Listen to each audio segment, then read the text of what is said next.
Nigeria's third and last Olympic gold was won thanks to a brilliant anchor leg run in the 4x4 by Enefiok Udo Obong at the Sydney Games. Gold for the United States. Nigeria coming through superbly for the silver. What a brilliant leg that was by Udo Obong. The Nigerians really coming from nowhere, and they're celebrating. It's not been a great game for the Nigerians, but that final leg really something special. The Michael Johnson-led US quartet finished in first place, but Nigeria was promoted to gold after a doping scandal was revealed within the US team. What were you thinking when you came into the final straight and your three guys still in front of you? What were you thinking? It was very easy to say that there were two guys in front of me because Michael Johnson, even on the same lines, you don't count him out. We knew the gold was going to the US. We knew that they were going to win it. We didn't deceive ourselves that we had any chance to compete with them. And as the race unfolded, we also ran the race on their own. But when I saw that the Jamaicans and the Bahamians were ahead of me, I had that feeling and I believed that I could beat them. I tried to run faster. Coming into the home straight, I tried to run faster. My legs were not responding. I pumped my hands faster. I saw that both of them had a battle within themselves. They were tightening up. They knew themselves very well. They had a Caribbean rivalry. They had an Olympic rivalry. They were just fighting within themselves. And because they were concentrated so much on themselves, they left a gap in the middle or at the side of the track on lane one. And when I saw that gap, I said, this is my chance. I think you got to take it. And I did. I took it. I'm blessed and I thank my God for get the silver or gold. Then pray make a fall, but whatever I touch turns into gold. Be one lele, I'm the backest ball. One ba ba ba, I'm the backest ball. I see I'm the backest ball. I'm a one lele, I'm the backest ball. Be one lele, I'm the backest ball. One ba ba ba, I'm the backest ball. I see I'm the backest ball. I'm a one lele, I'm the backest ball. Enefiok Udo Obong was the only surviving member of the quartet at the next Olympics in Athens, where he anchored the team to bronze, making him the only male double Olympic medalist that Nigeria has ever produced. I tell people that my bronze medal in Athens, I cherish it more than the gold in Sydney. Because the gold in Sydney, I was raw, I was youthful, I just went around. In Athens, I knew things, and I knew I wasn't running very well. I knew I had not trained very well. I knew that the athletes in front of me were running better than me, and we are faster and better than me. So it was just the mental strength that made me come back to win the bronze. And that's why I appreciate that, because it just shows the strength of one's mental character.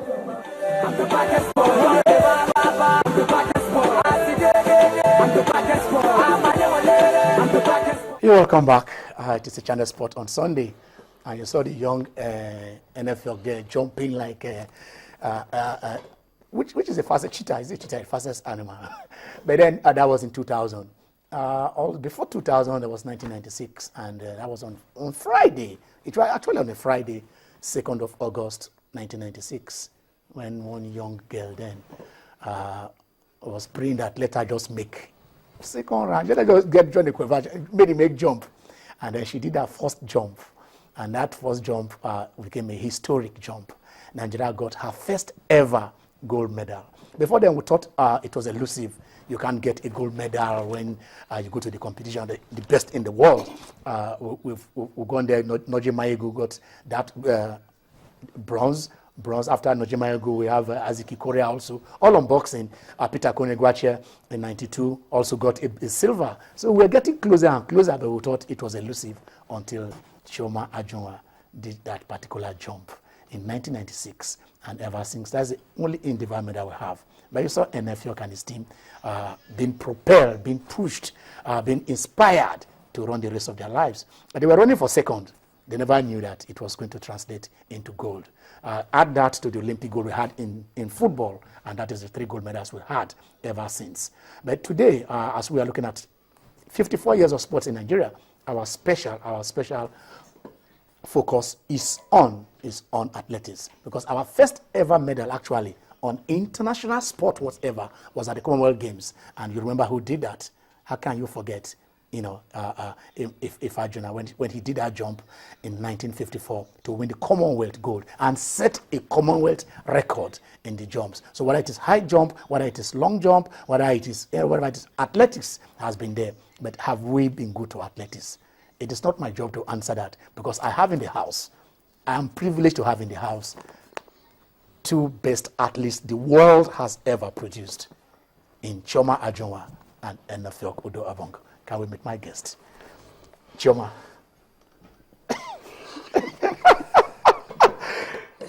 How are you?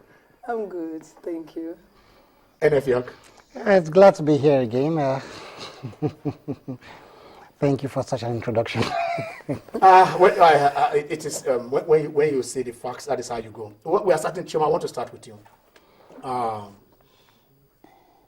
We are trying to do an inspirational program today.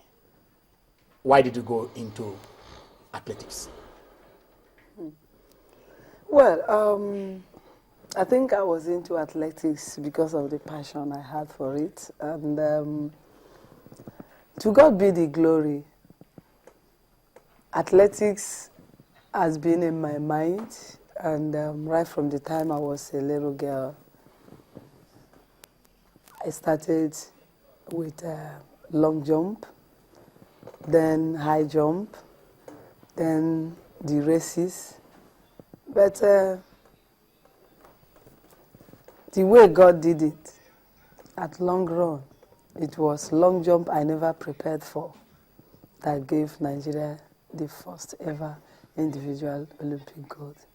I want to stay with you because before the Olympics, I was actually with, we ran into Chief Segun Odegbami.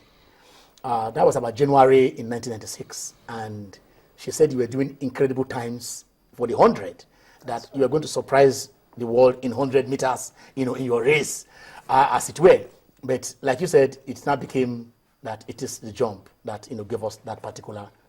Actually, I did 100 meters in Olympics. Yeah.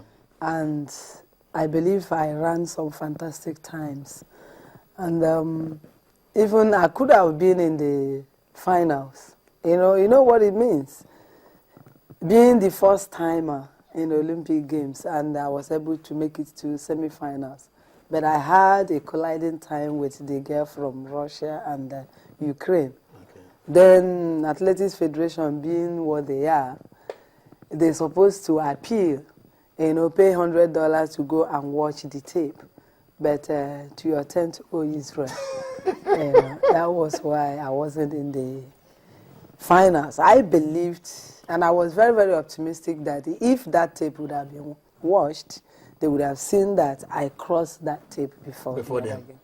Okay, so $100 denied us a chance of Chioma making the finals in the 100 meters at the 1996 Olympics. But then she did go the distance and won the gold with her first jump. It is incredible.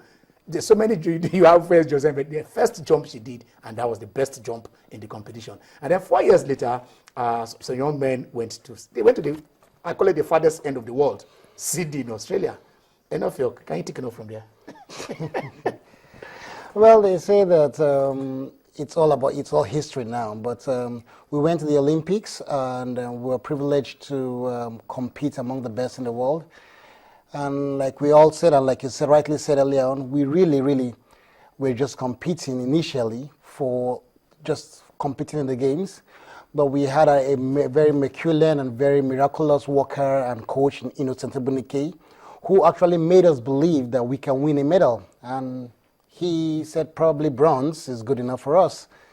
But as we got closer and closer to the competition, he started seeing that we're actually better than we think we are.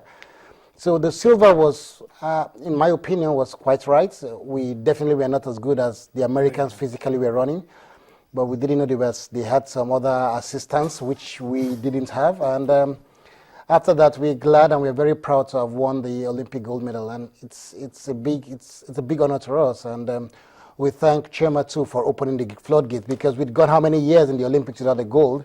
And then we had 3 in, should we say, 4 years, more or less, and it's good. She mustn't forget that I think she was a Super Falcon before. She has not told us that. So okay, so we are very happy that athletics took her from football. I think that's one of athletics. I know what she said.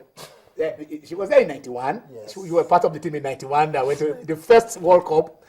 Understand this. She represented the first World Cup in 1991. That tells you this. She played football to the highest level and also ran to the highest level. And now later we'll come to the other side where she's also going to the highest level. Because both of them are going to the highest level. I love them. And not only have they taken to sport, got to the highest level in the world in their respective career, they're developing themselves, because they'll be an inspiration to you all at home. We are going to open the lines very soon for those of you who know them, for those of you who want to talk to them, for those who want to learn from them, because it is not always you have the privilege to have 2 Olympic gold medals in different era right here in the house, reaching you out there. Who inspired you, Annie? Well, inspiration came from a lot of my background, especially I went through a military school, so I grew up as a soldier more or less within the environment of a soldier, and sports is very, very paramount in the army. In as much as I was doing sports from a very young age from schools, in the army there's a policy of you do or die, more or less. You either win and you're free, or you fail and you're punished. And I tried to put my hands in football and basketball 1 or 2 times, and we were always punished in group for failing. So I felt, why don't I do something that the responsibility is on me? And I felt that going to athletics was much better. And with the likes of Innocent Ebunike and Chidi Imo making names of my youths, I think those were more of the inspiration in terms of talent. And I felt I wanted to be more like them. And I think I will give ground most especially to people like Innocent Ebunike, because I met him and I spoke to him, and I'd always been living in his shadows, and I felt that he was a big inspiration to me.